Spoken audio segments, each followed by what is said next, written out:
Jadi bagaimana mungkin Anda bilang Jokowi sedang merawat demokrasi?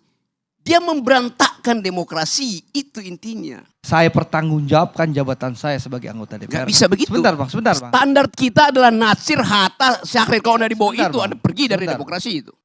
Satu hal yang saya pertanggungjawabkan. Apa yang Anda pertanggungjawabkan Sebentar, kalau Bang. Anda udah dibilang, Abang bicara, Anda saya bilang bantah. Anda di bawah standar pendiri republik. Ya. Ngapain Anda ada di sini coba?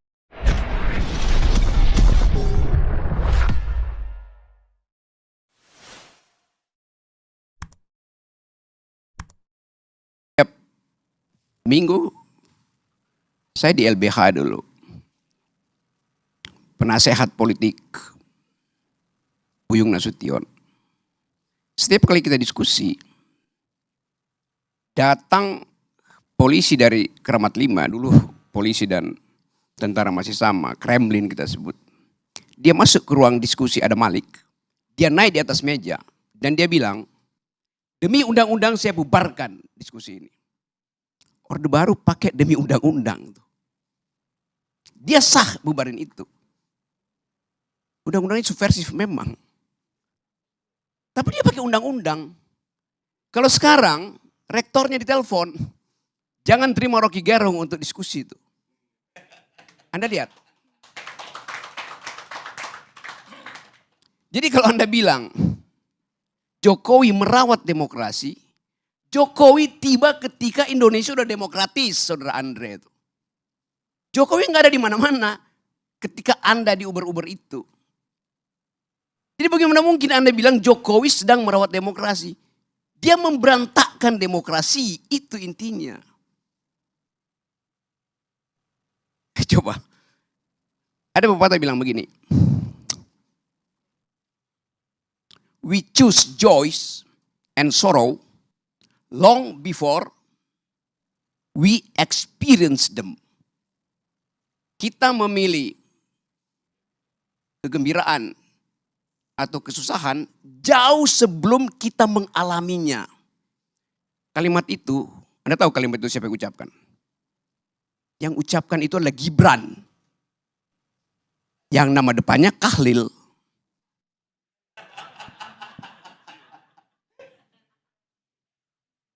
Jadi bagi Kahlil Gibran, pikiran itu udah memilih lebih dahulu sebelum dia mengalaminya. Jokowi di pikirannya sudah memilih jadi otoriter sebelum dia mengalaminya. Sebelum dia menjalankannya. Itu yang namanya authoritarian personality. Ide untuk memperpanjang masa jabatan itu adalah authoritarian personality. Ide untuk menambah masa jabatan itu adalah ide authoritarian personality. Ide untuk menjadikan Gibran calon wakil presiden itu adalah authoritarian personality. Dia udah memilih sebelum dia lakukan bahkan. Begitu cara melihat otoritarianisme saudara Andre itu.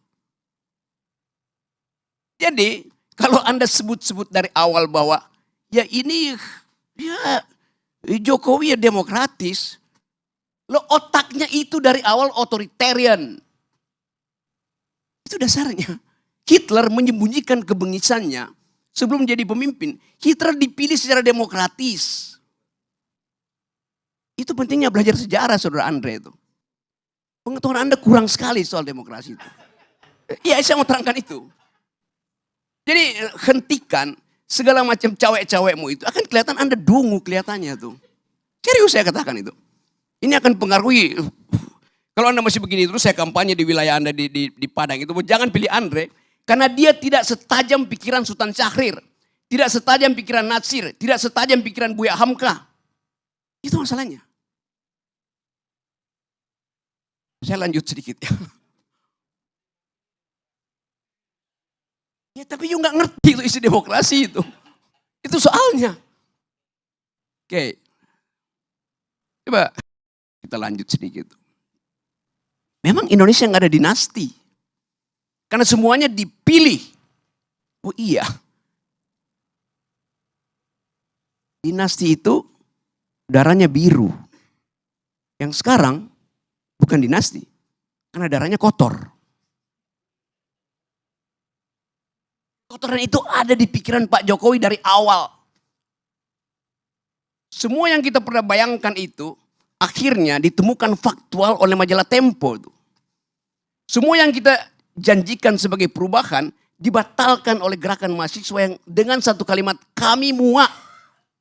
Anda mau uji dengan apa prinsip kami muak itu?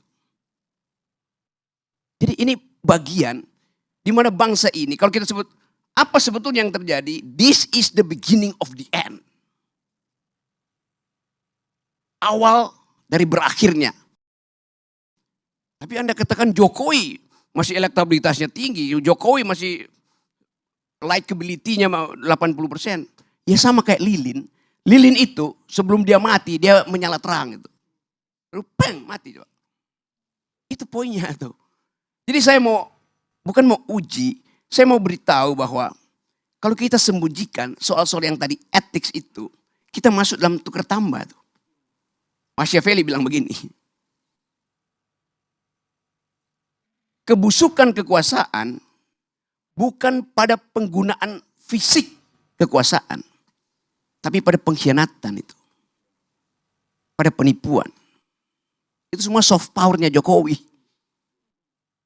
Jokowi nggak datang seperti Soeharto bilang, I'll cover you. Gua gebuk lu. Enggak. Dengan senyap dia lakukan pengkhianatan. Pengkhianatan pada Ibu Mega. Pengkhianatan pada bangsa ini. Pengkhianatan pada emak-emak. Apa kurang kejamnya Jokowi? Dia bikin IKN, dia jual nggak laku ke Cina, dia jual ke Amerika nggak laku, dia jual ke Mesir nggak laku, dia jual ke Malaysia nggak laku, dia jual ke Singapura nggak laku. Lalu akhirnya dia paksa oligarki itu untuk nyumbang di depan. Kurang cukup. Dia suruh APBN pindahkan 20, 30, 40% ke IKN. Pada saat yang sama, seorang pria berkeluarga di Kupang, tempat Parera, 2 hari lalu, merobek perutnya karena nggak bisa beli beras. Pengisan siapa dengan Pak Harto? Tidak pernah ada di zaman Soeharto orang bunuh diri karena nggak bisa makan itu. Padahal orang ini setiap bulan di Kupang itu nunggu di pintu gerbang desa untuk dapat BLT. Dan itu ilmunya Jokowi. Membujuk orang supaya tidak produktif, supaya tidak pinter. Sebagian besar mereka yang nunggu BLT itu adalah pemilih yang tidak tamat kelas 7. Bagaimana mungkin kita bicara hal-hal yang normatif, etik pada pemilih yang 80% dari pemilih Indonesia itu tidak tamat kelas 7, artinya tidak tamat SMP. Mereka menunggu serangan fajar, mereka menunggu BLT. Itu bengis namanya tuh. Zaman Pak Harto kurang ajar. Dia suruh konglomerat eksploitasi sumber daya. Berapa persen yang balik ke negara? 35%. Zaman SBY berapa persennya balik ke negara? 27%. Zaman Jokowi berapa persennya balik ke negara? 6%. Itu bengis namanya tuh. Hak saya untuk dapat keadilan. Hak mak-mak untuk dapat nutrisi. Supaya anak-anaknya punya masa depan. Tidak mengalami stunting. Dibatalkan oleh Jokowi. Melalui proyek-proyek infrastruktur yang gak ada gunanya tuh. Tadi saya baca di koran. Gubernur DKI bilang begini. ASN, kalau Anda malas, saya kirim ke IKN. Jadi IKN itu tempat pembuangan, tempat penghukuman. Jadi Anda bayangkan seluruh literasi, narasi dari rejim Jokowi itu buruk. Minus bahkan. Tidak mengajarkan impian, kenyataan yang dibikin oleh Jokowi. Di mana IKN itu bagus? Ada, di mana? Di laptopnya Jokowi itu. Itu dasarnya. Jadi saya mau terangkan ini untuk memberitahu bahwa yang disebut otoritarianisme tidak harus melalui keadaan yang Anda lihat. Kenapa Presiden Soeharto otoritarian? Ya karena dia rejim militer. Ini rejim demokratis tapi memakai ide politik untuk mengatasi kemandekan ambisi dia itu. Itu datang dari pikiran yang otoritarian itu, Saudara Andre. Jadi sebelum saya lanjut menerangkan itu, Saya ingin beri semacam gambaran bahwa perubahan politik dalam keadaan semacam ini, di dalam keadaan ada pembusukan institusi, political decaying, harus kita bayangkan juga terjadi di luar sistem elektoral. Itu kira-kira yang dimaksudkan oleh Ibu Mega. Kalau saya mau teruskan logika Ibu Mega. Ibu Mega tidak bicara buat Pak Jokowi, tidak bicara buat Gerindra, tidak bicara buat macam-macam. Dia bicara untuk merekatkan kembali wong cilik. Karena cuma itu ingatan publik terhadap PDIP. Dianiaya oleh rejim otoriter. Sekarang wong cilik nggak bisa bayangkan otoriterisme itu lagi. Karena wong cilik nunggu BLT-nya Jokowi. Itu soalnya. Jadi Ibu Mega recovering our past history. Untuk menerangkan bahwa ada jenis otoritarian mirip Orde Baru yang bahkan lebih berbahaya. Karena dia menyelundup secara hegemoni, secara sublim ke dalam benak rakyat Indonesia, benak wong cilik yang ditipu selama 9 tahun. Bukan cuma wong cilik yang ditipu, kelas menengah juga ditipu. Dan kelas menengah akhirnya menangis di depan TV. Karena sadarnya telat. Saya mau terangkan ini bukan dalam upaya untuk mengadu domba Orde Baru, Orde Lama. Tetapi supaya kita paham bahwa kemampuan kita secara intelektual dibatalkan oleh Jokowi sehingga bahkan untuk mengerti demokrasi dari orang semacam Andre gagal dia pahami itu. Sekali lagi saya nggak ada problem dengan Anda. Saya punya problem dengan cara membaca sejarah. Terima kasih. Pak Ardi, boleh saya tanggapi 30 detik aja. Baik. Saya memang, Bang Rocky, ya, tidak setajam Muhammad Nasir, Muhammad Yamin, Buya Hamka yang abang sebutkan tokoh-tokoh besar Sumatera Barat. Betul. Tapi Bang, saya pertanggungjawabkan jabatan saya sebagai anggota DPR. Gak bisa begitu. Sebentar Bang. Standar kita adalah Nasir, Hatta, Syahrir. Kalau Anda di bawah Sebentar, itu, Bang. Anda pergi dari Sebentar. demokrasi itu. Satu hal yang saya pertanggungjawabkan Apa yang Anda pertanggungjawabkan? Sebentar, Kalau Bang. Anda udah dibilang, Abang bicara, Anda saya nggak bilang bantah. Anda di bawah standar pendiri republik. Ya. Ngapain Anda ada di sini coba? Sebentar. Tapi satu hal yang bisa saya pertanggungjawabkan dunia akhirat, Pak.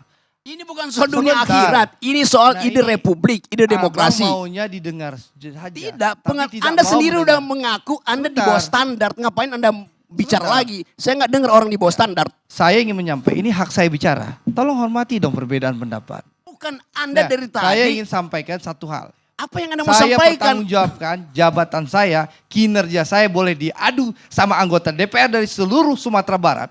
Kinerja saya baik di DPR maupun membangun kampung saya di hubungannya Sumatera apa? Barat. Anda Ya, mesti sebentar. gini. Ya, kan Cara tadi dibilang dungu. Saya akan berkampanye di Sumatera Barat. Silahkan abang berkampanye di Sumatera. Saya Bre. bertanggung jawab sebentar, Gini, Pak. saya terangkan cara demokrasi, begini. Pak. Kagak ya, lain gak usah Belajar dulu. dong. Standar kita itu bukan anggota belajar DPR demokrasi. di Sumatera Barat. Standar kita adalah pemimpin-pemimpin republik yang datang dari Sumatera Barat. Itu standarmu. Mas Anda rendahkan standarmu sendiri? Ya, Astaga. Sebentar Bang. Saya menghormati founding father saya. Ya, tentu Founding fathersmu tidak mau dihormati oleh orang dungu. ya, itu haknya abang bicara seperti itu. Tapi hak saya juga bicara. Saya bisa pertanggungjawabkan dunia akhirat kinerja saya membangun Sumatera Barat maupun kinerja saya Baik. di DPR bisa diadu oleh 13 anggota DPR RI yang lain asal Sumatera Barat. Baik. Saya siap diadu.